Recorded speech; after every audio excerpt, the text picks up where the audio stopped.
वाशिम जिल्ह्यात नाफेडमार्फत शासकीय सोयाबीन खरेदी प्रक्रियेला गती मिळाली। जिल्ह्यातील विविध खरेदी केंद्रांवर आतापर्यंत 2 लाख क्विंटल सोयाबीनची खरेदी झाली आहे। मात्र जिल्ह्यातील काही नाफेड खरेदी केंद्र अद्याप सुरू न झाल्याने अनेक शेतकऱ्यांना प्रतीक्षा करावी लागते।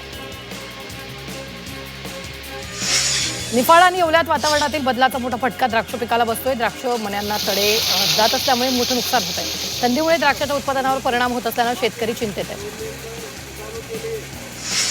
ओल्या लाल मिरचीचे माहेरघर म्हणून ओळख असलेल्या नंदुरबार बाजार समितीत मिरचीची आवक मोठ्या प्रमाणात घटली। आतापर्यंत केवळ 80,000 क्विंटल मिरचीची आवक झाली असून गेल्या अनेक वर्षाच्या तुलनेत ही सर्वात कमी आवक ठरली। मात्र यावर्षी हंगाम अखेरपर्यंत केवळ सुमारे 1,25,000 क्विंटल आवक होण्याची शक्यता असून जवळपास 50% घट झाल्याचं चित्र आहे। त्यामुळे मिरची उत्पादक लागवडीपासून अडचणीत सापडला आहे।